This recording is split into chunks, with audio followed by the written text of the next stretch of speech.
সকলকে স্বাগতম জানাই আমার YouTube channel and Facebook page education hub বিডিতে।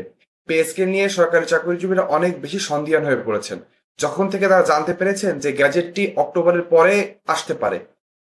IMF এখানে একটি ভেটো দিয়েছে এবং নবম পে স্কেলটি কি আদৌ আসবে এ নিয়ে অনেকের মনে সংশয় দেখা গিয়েছে।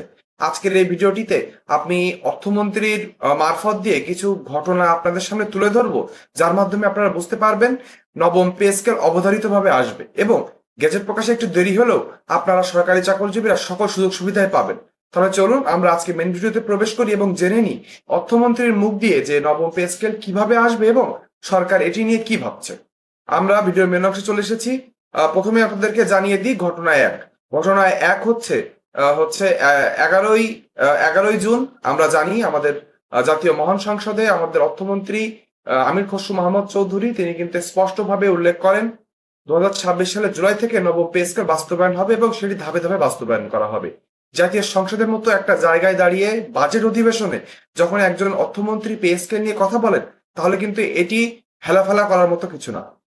পুরো দেশের এবং জাতির সামনে যেহেতু পে স্কেল বাস্তবায়ন হবে এমন মর্মে সরকার কথা দিয়ে দিয়েছে এবং সেটি অর্থমন্ত্রী উপস্থাপন করেছে, সেখান থেকে পিছিয়ে আসার আর কোনো উপায় নেই।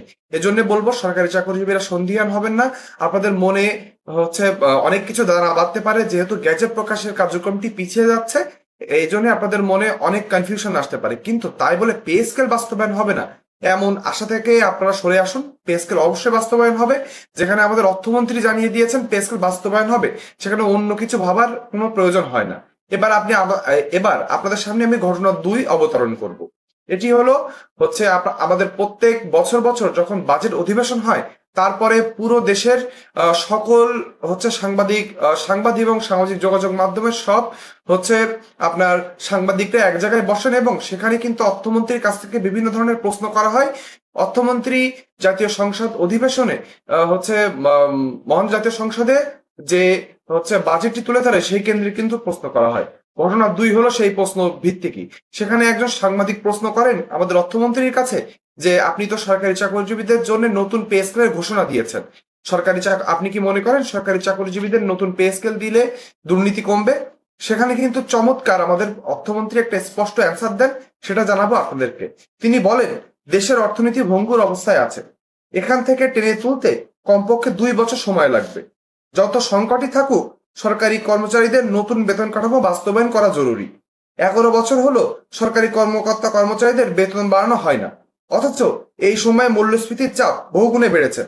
এছাড়া সরকারি কর্মচারীদের বেতন বাড়ানো হলে দুর্নীতি কমবে বলে তিনি আশা করেন। এটি জনাব আমির খসরু মাহমুদ চৌধুরী আমাদের মাননীয় অর্থমন্ত্রীর মুখ দিয়ে কিন্তু আমরা পেয়েছিলাম এবং পুরো দেশের সামাজিক যোগাযোগ মাধ্যম সহ বিভিন্ন সাংবাদিকের সামনে কিন্তু তিনি তুলে ধরেন এবং স্পষ্ট করেন নবম পে স্কেলটি সরকারি চাকরিজীবীদের জন্য বিএনপি সরকার দিবেই, তারা কিন্তু প্রতিশ্রুতিবদ্ধ হয়ে গিয়েছেন।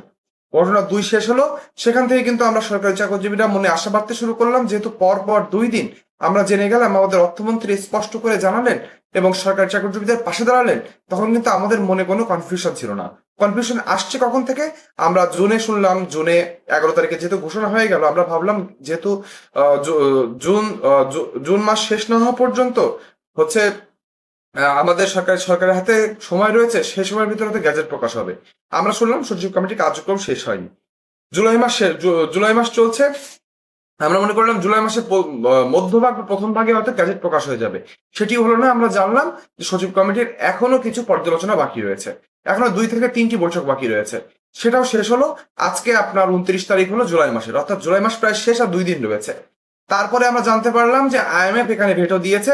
আইএমএফ যখন 12 থেকে 16 জুলাই আমাদের বাংলাদেশে তাদের দল নিয়ে আসে, তখন কিন্তু যখনই বাজেট কেন্দ্রিক এবং সরকারি চাকরিজীবীদের জন্য পে স্কেল কেন্দ্রিক আলোচনা হয়, তখন কিন্তু আইএমএফ স্পষ্ট করে জানায় দেয় যে সরকারের অর্থনৈতিক অবস্থা যে অবস্থা এখন রয়েছে, সেখান থেকে আরো 2 বছর পে স্কেলটি পিছিয়ে দেওয়া যায় কিনা। সরকার কিন্তু সেখানে স্পষ্ট করে জানায় যে সরকারি চাকরিজীবীদের নবম পে স্কেলটি তারা নীতিগতভাবে সিদ্ধান্ত নিয়ে ফেলেছে, তারা বাস্তবায়ন করবে। এখানে পিছিয়ে আসার আর কোনো উপায় নেই। তারা কিছুদিন সময় ক্ষেপণ করে আইএমএফ এর কাছ থেকে গ্রিন সিগন্যাল পেয়ে নবম পে স্কেলটি বাস্তবায়ন করবে, এটাই কিন্তু এখন শোনা যাচ্ছে। সেই গ্রিন সিগন্যালটি কখন পেতে পারে আপনারা ইতিমধ্যে শুনে ফেলেছেন। 12 থেকে 18 অক্টোবরের ভিতরে একটি থাইল্যান্ডে আমাদের বাংলাদেশ বিশ্ব ব্যাংক এবং আইএমএফ এর সাথে একটি বৈঠক হওয়ার কথা রয়েছে আমাদের বাংলাদেশের সেখানে কিন্তু পে স্কেল সংক্রান্ত একটি গ্রিন সিগন্যালের আশা করছে সরকারি চাকরিজীবীদের তরফ থেকে অর্থ মন্ত্রণালয় এবং অর্থমন্ত্রী সেখানে উপস্থিত থাকবেন অবশ্যই, এবং সেখান থেকে আমরা জানতে পারবো যে নবম পে স্কেলটি কবে গ্যাজেট আকারে প্রকাশ করা হচ্ছে। ভিডিওর এই অংশে এসে আপনি এখানে একটি ছবি দেখতে পাচ্ছেন, যেটি আমার ইউটিউব চ্যানেল অ্যানালিটিক্স এর। এখানে দেখানো হয়েছে শতকরা 80% মানুষ আমার ইউটিউব চ্যানেলের ভিডিও যারা দেখেন তারা সাবস্ক্রাইব করে না। আপনাদের কাছে করজোড়ে অনুরোধ করব, পে স্কেল নিয়ে সামনে আন্দোলনও হতে পারে, সেখানে সরকারি চাকরিজীবীদের পাশের হয়ে অথেন্টিক এবং সত্য নিউজ শেয়ার করবে এডুকেশন হাব বিডি। এর জন্য এই ইউটিউব চ্যানেলটি সাবস্ক্রাইব করতে ভুলবেন না। অন্যদিকে আরেকটি ছবি রয়েছে যেটি আমার ফেসবুক পেজের, ফেসবুক রিলস, গ্রুপ, পোস্ট বা যেখান থেকে হোক পে স্কেল সংক্রান্ত সঠিক নিউজ পেতে আমার এই পেজটিতে আপনার চোখ রাখতে হবে। এই জন্য পেজটি ফলো করে যাবেন, তাহলে পরবর্তীতে পে স্কেল সংক্রান্ত যখনই কোনো তথ্য আমার ফেসবুক পেজে আপলোড দিব সেটি সবার আগে আপনার সামনে চলে যাবে। তাহলে আপনি বুঝে গেলেন। এবার আমরা আসবো সব থেকে গুরুত্বপূর্ণ বিষয়, সেটি হচ্ছে ঘটনা 3 হলো এখান থেকে ঠিক 13 দিন আগে, অর্থাৎ 20 তারিখের আগে 15 থেকে 16 তারিখের দিকে আমাদের দেখা যায় যে একটি বেসরকারি সংবাদ মাধ্যম, সেটি হলো 71 বিজনেস, তারা কিন্তু এক্সক্লুসিভ একটি নিউজ ছাড়ে, সেটি হচ্ছে তাদের ইউটিউব চ্যানেলে, এবং সেখানে একজন সাংবাদিক আমাদের অর্থমন্ত্রীর কাছে একান্তভাবে কিছু কথা জানতে চান। সেখানে কিন্তু সাংবাদিক স্পষ্ট করে বলেন যে অন্তর্বর্তীকালীন সরকারের রেখে যাওয়া যে নবম পে স্কেলটি রয়েছে সেটি সরকার এখন বাস্তবায়ন করবে। সরকারের উপরে কি এটি বাড়তি চাপ হিসেবে কাজ করছে, সরকার এটি কিভাবে দেখছে? তখন কিন্তু অর্থমন্ত্রী আমির খসরু মাহমুদ চৌধুরী স্পষ্ট করে জবাব দেন যে সরকার পে স্কেল নীতিগতভাবে বাস্তবায়ন করবে বলে সিদ্ধান্ত নিয়ে ফেলেছে। এখান থেকে পিছিয়ে আসার কোনো উপায় নেই। সরকার একটি অস্বাভাবিক অর্থনৈতিক প্রেক্ষাপটের ভিতর দিয়ে যাচ্ছে, যেখানে সরকারের আর্থিক অসঙ্গতি রয়েছে। সেজন্য পে স্কেলটি ধাপে ধাপে বাস্তবায়ন বা ক্রমান্বয়ে বাস্তবায়নের কথা সরকার ভাবছে। তাহলে আপনারা বুঝতে পারছেন, 3টা ঘটনা আপনাদের সামনে তুলে ধরলাম। সেই 3টা ঘটনার মারফতে কিন্তু আপনি বুঝতে পারলেন যে পে স্কেলটি কিন্তু বাস্তবায়ন করবে। এখন সরকারি চাকরিজীবীরা পে স্কেল বাস্তবায়ন নিয়ে আপনাদের মনে যে কনফিউশন রয়েছে, সেই কনফিউশনটা খুব তাড়াতাড়ি দূর হয়ে যাবে, এটা আমরা মনে করি। সামনে পে স্কেল সংক্রান্ত সচিব কমিটি সহ বিভিন্ন আনুষঙ্গিক নিউজ কিন্তু বারবার আসবে। সেখানে দেখা যাবে সরকারি চাকরিজীবীদের পে স্কেল বাস্তবায়ন হবে কি হবে না, এবং কখন বাস্তবায়ন হবে, গ্যাজেটটি কি অক্টোবরের 18 তারিখের পরে বাস্তবায়ন হবে, এ নিয়ে অনেক তথ্য পাওয়া যাবে। সচিব কমিটির এখনো চূড়ান্ত রিপোর্ট বাকি রয়েছে। আপনারা ইতিমধ্যে জেনে গিয়েছেন, গত রবিবার আমাদের প্রধানমন্ত্রী জনাব তারেক রহমানের সামনে আমাদের অর্থমন্ত্রী জনাব আমির খসরু মাহমুদ চৌধুরী কিন্তু সচিব কমিটিতে চূড়ান্ত রূপরেখা সেটি তুলে ধরেন।